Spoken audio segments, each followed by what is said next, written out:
દીવમાં વાત્સલ્ય સંસ્થા દ્વારા સ્પેશિયલ જરૂરિયાતવાળા બાળકોનો રાષ્ટ્રીય દિવસની ઉજવણી. દીવમાં national day four children with special needs કાર્યક્રમ દીવ કલેક્ટર રાહુલ દેવપુરા સાહેબની અધ્યક્ષતામાં વાત્સલ્ય સંસ્થાના કેમ્પસમાં યોજાયો. જેના પ્રારંભમાં રેલી બાદ દીપ પ્રાગટ્ય, પ્રાર્થના ગીત, શાબ્દિક અને પુષ્પગુથથી સ્વાગત બાદ એક્શન સોંગ અને વાત્સલ્ય સંસ્થાની સ્થાપના કરનારા શ્રી ઉસ્માનભાઈ વોરા, મિસ્ટર આલ્બર્ટ અલ્વારેસ અને શ્રી હસમુખભાઈ જેઠવાનું દીવ કલેક્ટર સાહેબે શાલ ઓઢાડી મોમેન્ટો આપી સન્માન કર્યું. ત્યારબાદ દાતા તરફથી જે સ્કૂલ બેગ આપવામાં આવી તેનું મહેમાનોના દ્વારા વિતરણ કરવામાં આવ્યું. ત્યારબાદ દીવ કલેક્ટર સાહેબે સ્પેશિયલ જરૂરિયાતવાળા બાળકો વિશે પ્રેરણાસ્ત્રોત સ્પીચ આપી અને ખાસ કરીને જણાવ્યું કે ડિસેબિલિટી ધરાવતા બાળકોને ભવિષ્યમાં દીવમાં જ સર્ટિફિકેટની સુવિધા ઉપલબ્ધ કરાવાશે તેવો ભરોસો આપ્યો અને વાત્સલ્ય સંસ્થાની દરેક કામગીરીની પ્રશંસા કરી.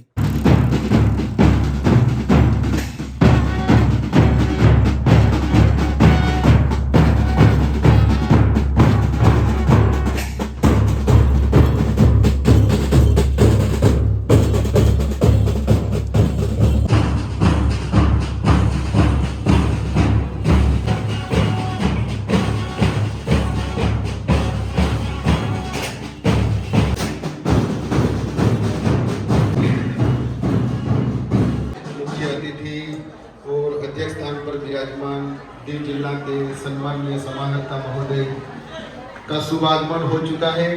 आइए हम सब तालियों के साथ उनका इस्तेकबाल, स्वागत और अभिवादन करें. वात्सल्य विशिष्ट स्कूल द्वारा आयोजित 8 दिसंबर राष्ट्रीय मानसिक पिछड़ापन दिवस के इस प्रेरणादायी एवं गरिमामय अवसर पर आयोजित आज के इस कार्यक्रम में हमारे बीच मुख्य अतिथि के रूप में पधारे हुए सम्माननीय दीव जिला कलेक्टर एवं जिलाधीश श्रीमान राहुल देवपुरा साहब का मेरे हृदय की गहराई से हार्दिक स्वागत और अभिवादन करता हूँ.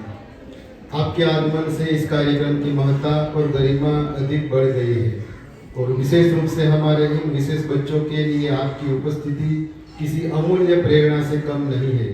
समाज में संवेदना, समावेशन और सहयोग की भावना को प्रबल बनाने में आपका सकारात्मक दृष्टिकोण सदैव मार्गदर्शन प्रदान करता है. साथ ही डाइस पर विराजमान अन्य सभी सम्माननीय अतिथियों जिसमें दीव जिला के उप समाहर्ता श्रीमान शिवम मिश्रा सर, संस्था के वाइस प्रेसिडेंट श्रीमान doctor BS Kamaliya sir, secretary श्रीमान किशोर भाई कापड़िया, ट्रेजरर श्रीमान उस्मान भाई वोरा, मेंबर श्रीमान रमणीक भाई बामनिया, संस्था के एग्जीक्यूटिव मेंबर्स, जनप्रतिनिधि, दीव के विविध सरकारी विभागों से पधारे हुए प्रतिष्ठित अधिकारियों एवं कर्मचारियों, सामाजिक सेवक, ब्रह्म कुमारी के गीता दीदी और उनकी टीम, स्वाध्याय परिवार के चंद्रकला बे और उनकी टीम, लीडिंग सिटीजन, हमारी संस्था में अपना विशेष योगदान प्रदान करने वाले हमारे डोनर, हमारे विशिष्ट बच्चों के माता पिता और अभिभावक, प्रेस रिपोर्टर, दीव की अलग अलग स्कूल से पधारे हुए शिक्षकगण और प्यारे बच्चे, आमंत्रित सभी महानुभावों का मैं वात्सल्य स्कूल की ओर से हार्दिक स्वागत करता हूँ और अभिवादन करता हूँ. आप सभी की उपस्थिति इस आयोजन की शोभा को अधिक उज्जवल बनाती है. आप सभी का यहाँ आगमन भी दर्शाता है कि हम सब मिलकर इन विशेष जरूरतों वाले बच्चों के उज्जवल भविष्य और उनके पुनर्स्थापन के लिए एक सशक्त और संवेदनशील समाज का निर्माण कर रहे हैं.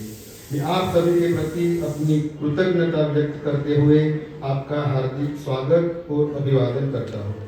हमारी भारतीय संस्कृति और परंपरा रही है कि किसी भी शुभ कार्य की शुरुआत हम दीप प्रज्वलित करते हैं. तो आइए आज के इस कार्यक्रम की भी शुभ एवं पावन शुरुआत परंपरा के अनुसार दीप प्रज्वलन करके करते हैं, जो अज्ञानता से ज्ञान की ओर अग्रसर होने का प्रतीक है. माननीय समाहर्ता एवं अन्य अतिथिगण,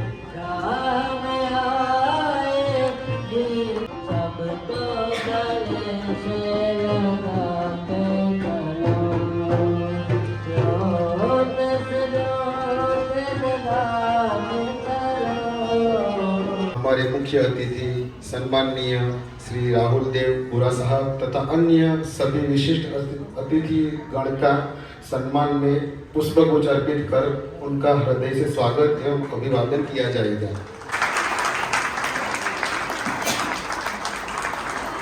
चौहान से विनती करता हूँ कि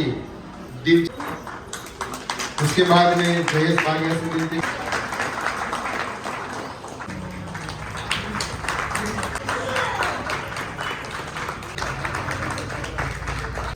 हमारे डीयू के कलेक्टर साहब श्रीमान राहुल देव बुरा साहब का मैं वात्सल्य स्कूल के हमारे बच्चों की ओर से यहाँ स्वागत करता हूँ।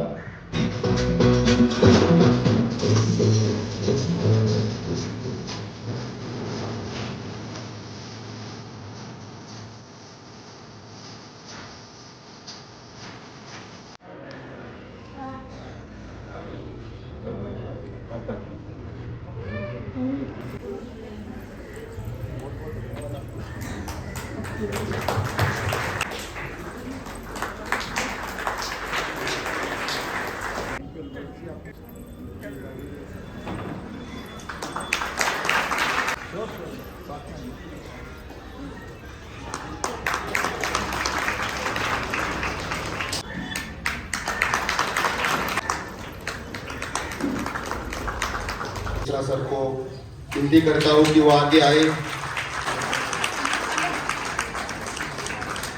मैं वात्सल्य संस्था के प्रेसिडेंट, वाइस प्रेसिडेंट, सेक्रेटरी और ट्रेजरर, वात्सल्य संस्था के जो संस्थापक थे, जो कि 3 भारत के मेजर धर्मों का संगम का प्रतीक भी है, Albert ji, Vora ji and Hasmukh ji, donors Dharmendra ji and बाकी जिन लोगों ने डोनेशंस दिया है, आज के सितारे जो बच्चे हैं हमारे प्यारे एवं उनके अभिभावक व जितने भी लोग यहाँ पे मौजूद हैं, उन सभी को मेरा नमस्कार।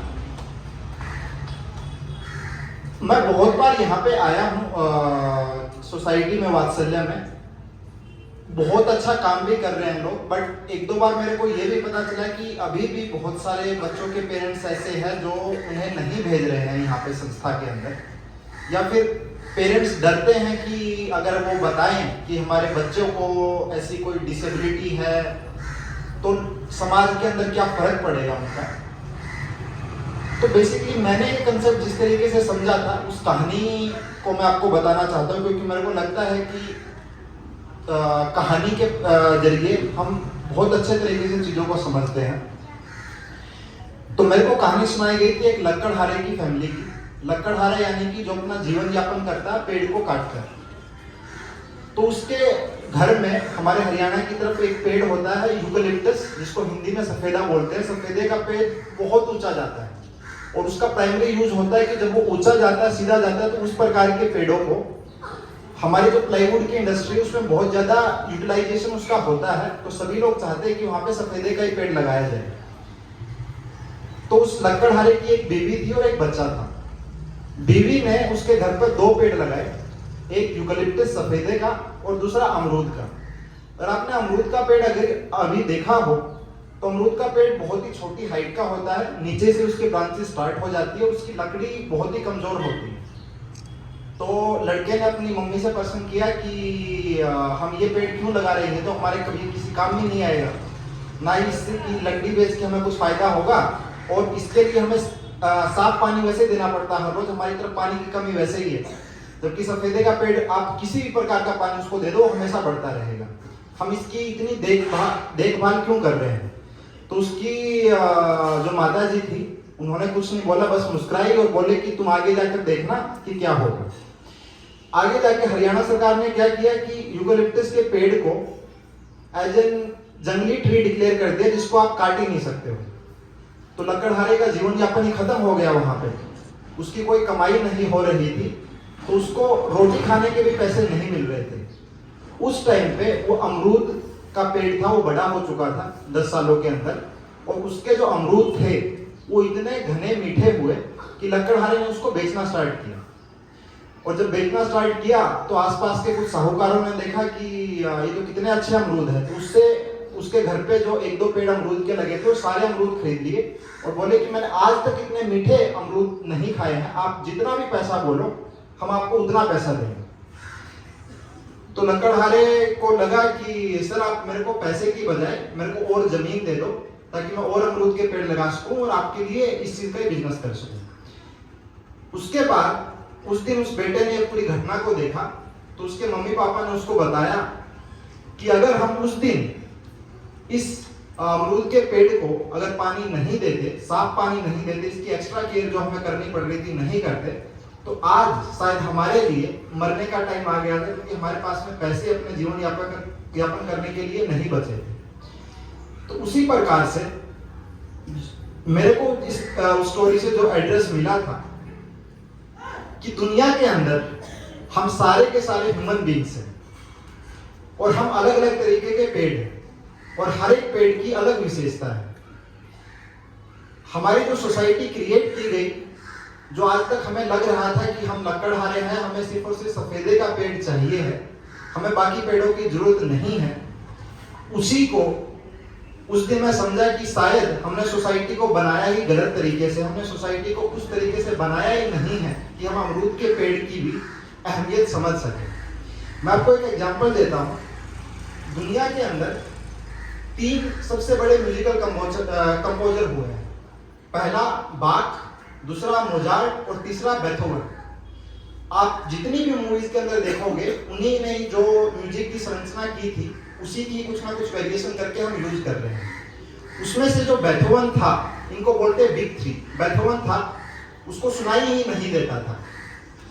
जिस बंदे को सुनाई नहीं देता था उसने फिर भी म्यूजिक की इतनी अच्छी अच्छी कृतियां स्टार्ट की। तो वो कैसे? तो मैं इसकी स्टोरी पढ़ रहा था। तो बेसिकली उसके पापा ने देखा कि बेथोवन को नाचने का बहुत शौक है, तो उसके पास में स्पेशल एबिलिटी थी कि वो म्यूजिक की कुछ ना कुछ वाइब्रेशंस को समझ सकता था, अपनी स्मेल से भी और अपनी आंखों से भी देख के कि बाकी लोग नाच रहे थे, म्यूजिक कुछ इस तरीके का था। तो उसके पापा ने उसके लिए, उसने एक दिन देखा कि सामने में पियानो है, उसको देख के बहुत उसको इच्छा हुई कि मैं भी पियानो बजाऊं। तो उसके पापा ने उसके लिए पियानो खरीद के दिया और इस पियानो में एक रोड लगाई जो उसके मुंह में लगती थी। उसके मुंह में लगती थी, जो भी वो बजाता था उसका वाइब्रेशन आता था, उस डायरेक्टली उसके दिमाग में जाता था, तो उसको पता चलता था कि मैं किस तरीके की लय के अंदर बजा रहा हूँ। और सिर्फ बावजूद कि वो आदमी बहरा था, उसको कुछ सुनाई नहीं देता था, उसके म्यूजिक पे आज सारी की सारी दुनिया चल रही है, हमारे सारे सारे गाने उस पर बन रहे हैं। तो उस टाइम उसके पापा ने जो इन्वेस्ट किया, आप सोच के देखो कि वो दुनिया के लिए कितना बड़ा तोहफा बन के आया है। तो इसी तरीके से जो वात्सल्य सोसाइटी भी यहाँ पे है, जिन्होंने अहमियत समझी कि इस प्रकार के बच्चों को में भी एक स्पेशल एबिलिटी है। देखा जाए एक प्रकार से, जैसे ब्रह्मा कुमारी की गीता मैडम भी यहाँ पे है, तो एक प्रकार से मैं भी स्पिरिचुअली डिसेबल्ड हूँ। मेरे अंदर आज तक वो एबिलिटी नहीं आई है कि मैं स्पिरिचुअलिज्म को समझ सकूं। तो किसी ना किसी तरीके से अगर मैं भागने की बात करूं तो यूसेन बोल्ट मेरे से बहुत तेज भागता है, तो एक प्रकार से मैं उसके मामले में डिसेबल्ड हूं। लेकिन हम लोग सेपरेट कैटेगरी नहीं क्रिएट करते, यूसेन बोल्ट और मेरे अंदर हम सबको ह्यूमन बीइंग्स मानते हैं, वो सिर्फ हम डिग्री ऑफ डिफरेंस मानते हैं। तो इसी कंसेप्ट को हम आगे लेकर गए और हमने बोला कि जो चिल्ड्रन हैं जिसको हम आज तक डिसेबल्ड बोल रहे थे, उनके अंदर भी एक स्पेशल एबिलिटी है।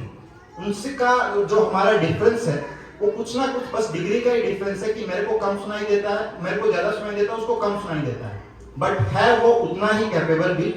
और उसके अंदर जैसे मैंने बाघ का एग्जांपल, आप बेथोवन का एग्जांपल बताया, अगर उसको सुनाई नहीं दे रहा था तो भगवान ने उसके लिए उसकी आंखों के अंदर और उसकी स्मेल के अंदर इस प्रकार की एबिलिटी दी कि उसकी बाकी जो इंद्रियां हैं उसी से ही वो अपने पूरे समाज को समझ सके, पूरे समाज को एक अलग दृष्टिकोण से देख सके और उसके लिए कंट्रीब्यूट कर सके। तो उसी प्रकार हमारा भी ये दायित्व बनता है इन सब की अहमियत देखते हुए। अनगिनत ऐसे एग्जाम्पल्स हैं, चाहे आप फिजिक्स की बात करें तो स्टीफन हॉकिंग जो थे, इंडिया की अगर बात करें तो सूरदास जो थे, अभी रिसेंटली जब कंक्लूड गेम हुए तो शीतल देवी आर्चरी के अंदर एग्जांपल है। किसी ने सोचा नहीं था कि आज तक जो धनुष सिर्फ और सिर्फ हाथ से चलाया जाता था, तो कोई पैर से भी चला सकता है और पैर से चलाकर इतना अच्छा निशाना लगाया जा सकता है कि जो हाथ से भी नहीं लगाया जा सकता है।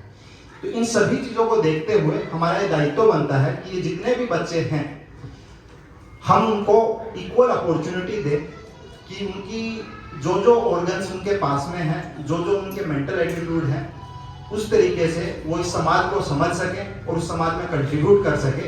ये सिर्फ और सिर्फ उनके लिए अच्छी बात नहीं है, ये हमारे लिए भी अच्छी बात है। एंड आई एम श्योर कि यहाँ पे वात्सल्य सोसाइटी जो इतना अच्छा काम कर रही है, डेफिनेटली जितने भी बच्चे हैं यहाँ पे उनमें से कोई ना कोई आदमी बड़ा बन के प्राउडली फील करवाएगा हमें कि आज हमने उसमें कंट्रीब्यूट किया और उसने सिर्फ सोसाइटी का नाम इंडिया ही नहीं पूरे पूरे वर्ल्ड के अंदर रोशन किया। तो इसी के साथ मैं आप सभी को बधाई देता हूँ एंड हमारी रिस्पॉन्सिबिलिटी का आपको मैं बताता हूँ कि हमें इन सब बच्चों के अपॉर्चुनिटी के लिए कंट्रीब्यूट करना चाहिए।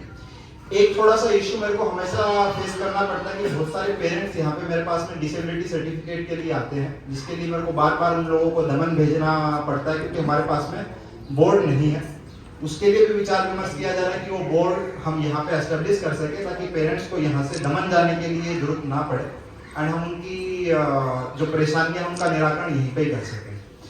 आप सभी का अगर इन बच्चों के लिए जो भी आपके लिए बनता हो, मैं आपसे आग्रह करता हूं कि आप जरूर आए यहाँ पे, टाइम बिताएं इनके साथ में। एंड बाकी जो पेरेंट्स है जिनको झिझक है कि हम अपने बच्चों को इस तरीके से डिक्लेयर करें कि यहाँ पे भेजें, उनकी भी जो झिझक है वो खुलनी चाहिए, उनको पता चलना चाहिए हम यहाँ पे कितना अच्छा काम कर रहे हैं। इन सभी के साथ मैं आप लोगों का धन्यवाद देता हूँ और जितने भी सितारे यहाँ पे हैं उनको उनके अपने भविष्य के लिए शुभकामनाएं देता हूँ। धन्यवाद। संस्था के वाइस प्रेसिडेंट सम्माननीय भाई बामणिया,